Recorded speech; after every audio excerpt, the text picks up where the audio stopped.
Video is intended to describe a rather simplistic auxiliary lightblade power pack named S.p.9, which is an abbreviation that could be associated with Secret Project 9, Sorcery Project 9, or Special Project 9. So let's have a little fun aspect about the abbreviation utilized so far for this little tiny project that is designed to pack quite the punch. Joining me today will be my whimsical stick figure chakra map for visual guide stimulation reference cue, and of course, tape measure to show how small it actually is.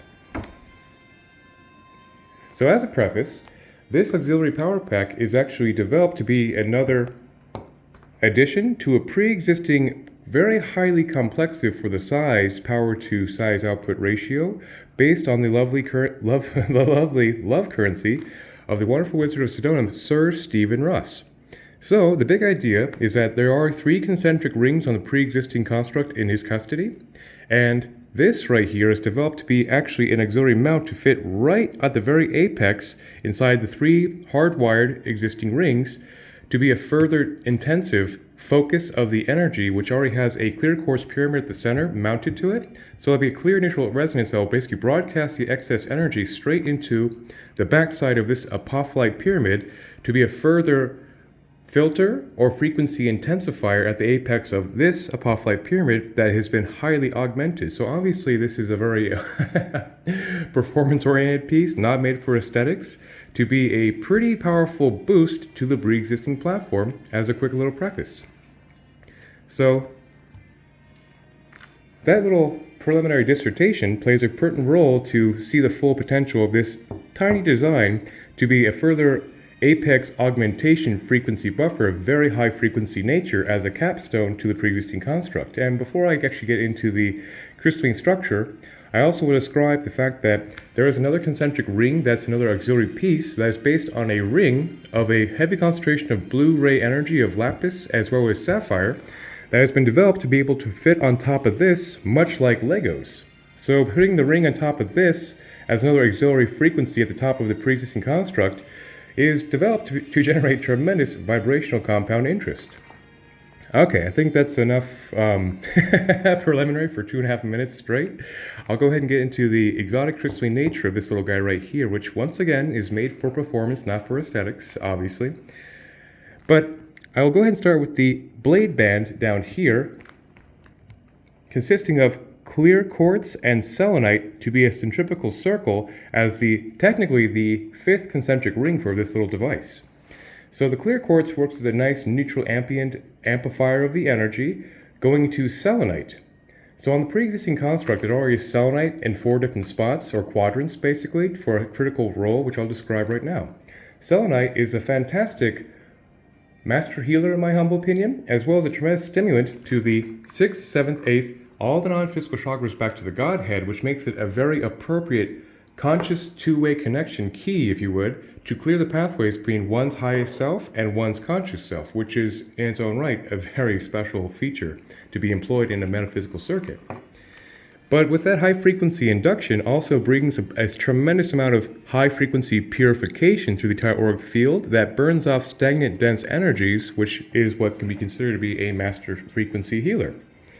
But in the practical application of this frequency in a reactive circuit is also taking the entire frequency pitch yet to be mentioned of this exotic composition that's on the face of this pyramid.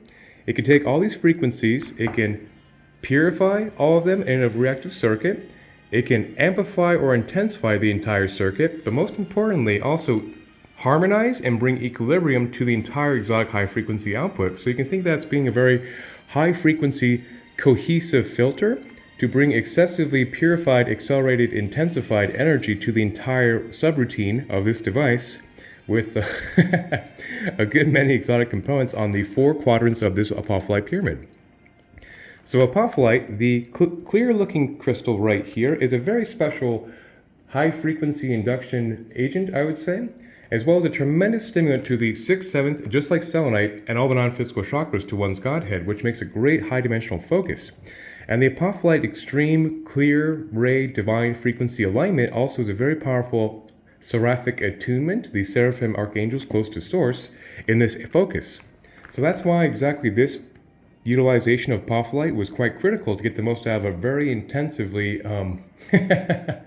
high vibratory output focus on a pre-existing construct, to bring a further divine white light apex, which is unobstructed at the very tip, so indeed all the excess energy has a nice focus through this pyramid tip right here. So that's where apophyllite really shines, is of course infusing extremely high frequency divine white light through the aura, as well as being a tremendous siddhi or psychic gift stimulant as well in its own right by one's divinity connecting the conscious self to the higher self, essentially. So I believe that's enough about apophyllite, the foundation of this little core right here. Okay, so on the, there's 4 different crystals on the 4 sides of this pyramid that are quite powerful in their own right. Starting off with, I'll go ahead and do it clockwise. So right here on this quadrant is actually Percelli bluestone. So Percelli bluestone is exactly the stone hewn to create Stonehenge, which is its own very good story, obviously. And to give context, the place where Percelli bluestone is quarried for what was utilized for Stonehenge is actually 400 miles away from the site of Stonehenge, which back in the day, the amount of effort to move several ton blocks across rough terrain 400 miles away obviously was worth it to the mystics of the day that put up that huge gateway portal that is quite world famous.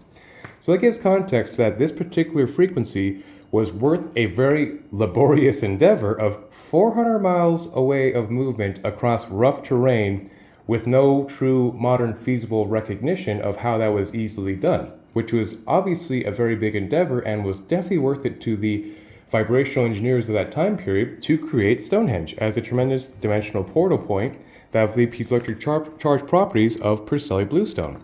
Very fun fact. So that is indeed a piece of Stonehenge magic, essentially, compatible with the ginormous megalithic grid. Fun fact.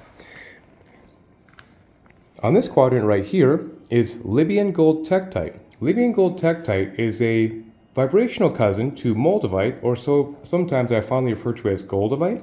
Libyan gold tektite is a tremendous pharaohic utilized frequency, which means the pharaoh caste of Egypt will actually use this in their power breastplates, which was the badge of office of the Magi god kings of that dynasty, which is a very cool fact. So its royal Egyptian magical utilization is well notarized.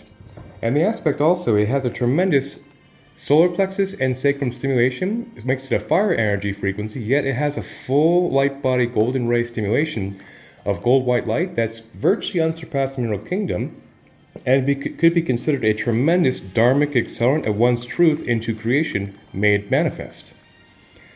Then, with its legendary, more famous cousin, moldavite. Moldavite is the green ray stone of unsurpassed magic, pretty much in the mineral kingdom, as the quintessential dharmic accelerant, if I had to say so, as a tremendous storm elemental heart chakra alignment of one's highest truth in reality, which could be rather intense or even volatile to the false self matrix by aligning one so intensely internally and externally to one's highest dharmic path, which is the ultimate false self dissolution, essentially, that manifests one's highest truth path and why indeed they were born here on their dharma, their highest timeline. So that could be considered a holy grail stone that's quite spicy in its vibratory output, as well as it's quite famous being for synchronicities and just impulses of vibrational sensitivity.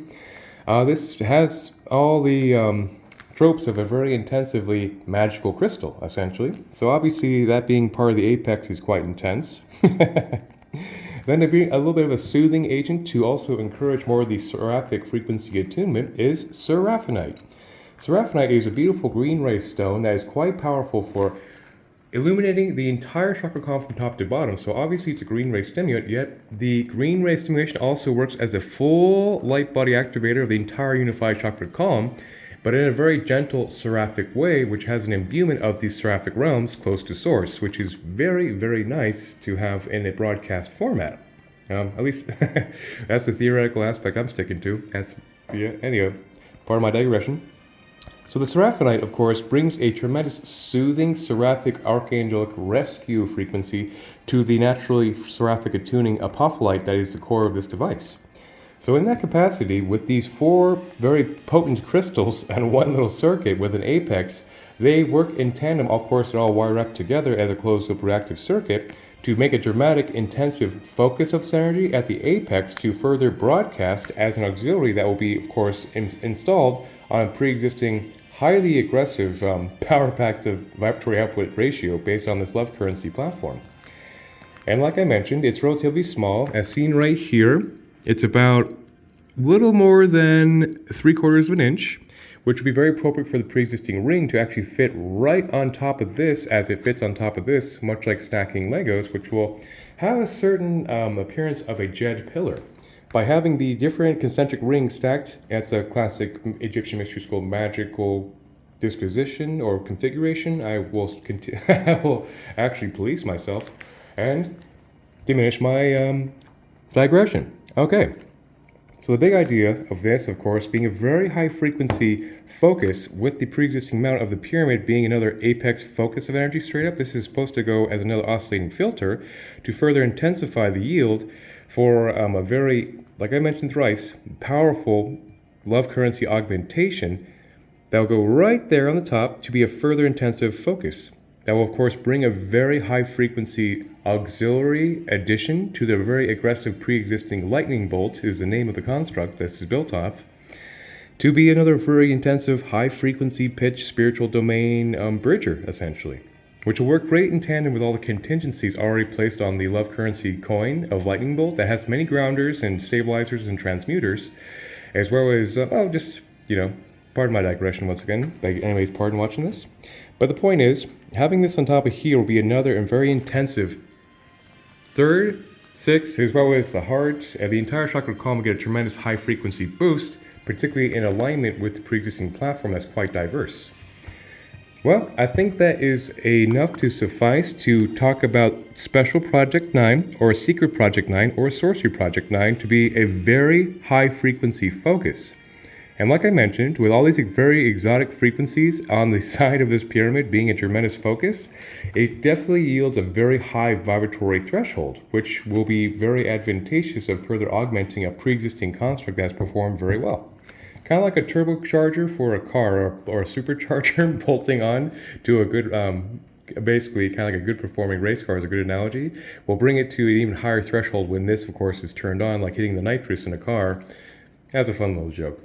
Anyway, 1,000 blessings, and may the force be with us all.